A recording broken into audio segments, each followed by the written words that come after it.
નમસ્કાર. આપણે બધાએ અનુભવ્યું જ હશે કે ઘરમાં જ્યારે સૂરજનો પ્રકાશ આવે છે ત્યારે કેટલું સારું અને પોઝિટિવ લાગે છે, ખરું ને? પણ ક્યારે એવું વિચાર્યું છે કે આપણું પ્રાચીન વાસ્તુશાસ્ત્ર શું કહે છે? એ મુજબ સૂર્યપ્રકાશ કઈ દિશામાંથી ઘરમાં આવે છે એની આપણા જીવન પર બહુ જ ઊંડી અસર પડે છે. તો ચાલો આજે આ જ વાતને સમજીએ કે આપણા ઘરમાં સૂર્યની શક્તિનો સૌથી સારો ઉપયોગ કેવી રીતે કરી શકાય. તો સૌથી પહેલા એકદમ મૂળભૂત સવાલ પર આવીએ. ઘરમાં સૂર્યપ્રકાશ આખરે આટલો બધો જરૂરી કેમ છે? આમ તો આ એક એવી લાગણી છે જે આપણે બધા સમજીએ છીએ. સવારનો તડકો આવે ને એટલે તરત જ મૂડ ફ્રેશ થઈ જાય. પણ વાસ્તુશાસ્ત્ર આપણને આનાથી પણ કંઈક ઊંડું સમજાવે છે, જે સીધું ઊર્જા અને પ્રકૃતિના નિયમો સાથે જોડાયેલું છે. અને આખી ચર્ચાનો જે આધાર છે એ છે વાસ્તુશાસ્ત્ર. આ કોઈ ખાલી માન્યતા નથી, પણ પ્રકૃતિ અને ઊર્જાના નિયમો પર આધારિત એક પ્રાચીન ભારતીય વિજ્ઞાન છે. એ આપણને શીખવે છે કે આપણી આસપાસની જગ્યામાં, એટલે કે આપણા ઘરમાં એનર્જીને કેવી રીતે બેલેન્સ કરવી જેથી પોઝિટિવિટી અને સમૃદ્ધિ આવે. ચાલો તો હવે દિશાઓની વાત કરીએ. સૌથી પહેલા અને સૌથી મહત્વની દિશા પૂર્વ. જ્યોતિષી ડૉક્ટર બસવરાજ ગુરુજીના કહેવા મુજબ પૂર્વ દિશામાંથી જે સવારના સૂર્યના કિરણો આવે છે એને અત્યંત શુભ માનવામાં આવે છે, કેમ કે આ એ જ એનર્જી છે જે નવા દિવસની શરૂઆત કરે છે અને પોતાની સાથે ભરપૂર તાજગી અને સકારાત્મકતા લઈને આવે છે. આપણી સંસ્કૃતિમાં સૂર્ય અને સ્વાસ્થ્યનો સંબંધ કેટલો ઊંડો છે એ આ એક કહેવત પરથી જ સમજાઈ જાય છે. આરોગ્યમ ભાસ્કરાદિચ્છેત.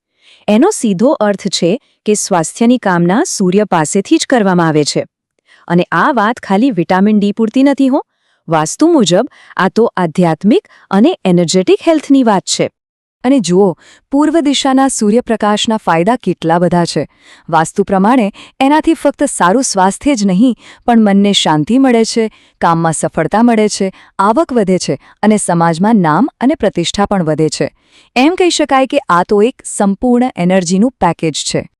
સારું, હવે પૂર્વથી સીધા પશ્ચિમ તરફ જઈએ. જેમ ઉગતો સૂર્ય શુભ છે ને, બસ એ જ રીતે આથમતા સૂર્યનો પ્રકાશ પણ ઘરમાં પોઝિટિવ એનર્જી લાવી શકે છે. દિવસભરની જે પણ નેગેટિવિટી હોય એને દૂર કરવામાં સાંજનો આ પ્રકાશ બહુ મદદ કરે છે. તો સમજવા જેવી વાત એ છે કે પશ્ચિમ દિશામાંથી આવતો સાંજનો પ્રકાશ એક રીતે ક્લિન્ઝર જેવું કામ કરે છે. એ ઘરની ઊર્જાને શુદ્ધ કરે છે, નેગેટિવિટીને બહાર કાઢે છે અને એક શાંતિવાળું વાતાવરણ બનાવે છે, જે સારા સ્વાસ્થ્ય માટે પણ બહુ જ જરૂરી છે.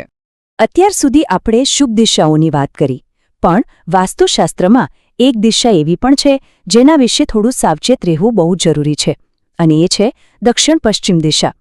આ દિશામાંથી આવતા સૂર્યપ્રકાશને શુભ નથી માનવામાં આવતો.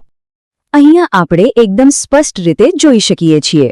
પૂર્વ અને પશ્ચિમ દિશામાંથી આવતો પ્રકાશ ઘરમાં શુભ ઊર્જા લાવે છે, જ્યારે દક્ષિણ પશ્ચિમ દિશામાંથી આવતા તડકાને અશુભ માનવામાં આવે છે.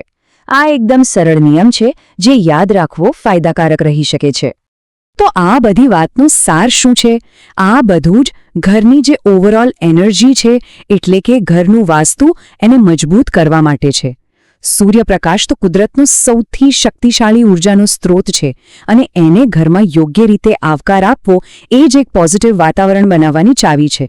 હા, દક્ષિણ પશ્ચિમ દિશાની ચેતવણી છે, પણ એનો મૂળભૂત સિદ્ધાંત એ છે કે ઘરમાં સૂર્યપ્રકાશ આવવા દેવો બહુ જ જરૂરી છે.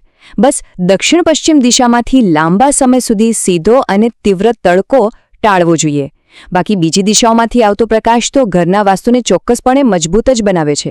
એટલે બારી બારણા ખોલીને કુદરતી પ્રકાશને ઘરમાં આવવા દેવો જોઈએ. તો આ બધી માહિતી જાણ્યા પછી હવે વિચારવાનો વારો આપણો છે. આ પ્રાચીન જ્ઞાનનો ઉપયોગ કરીને ઘરની ઊર્જા કેવી રીતે વધારી શકાય? કદાચ સવારે પૂર્વની બારીના પડદા ખોલીને, કે પછી એ ખાતરી કરીને કે ઘરમાં પૂરતો કુદરતી પ્રકાશ આવે છે. યાદ રાખજો, એક નાનો અમથો ફેરફાર પણ બહુ મોટો તફાવત લાવી શકે છે.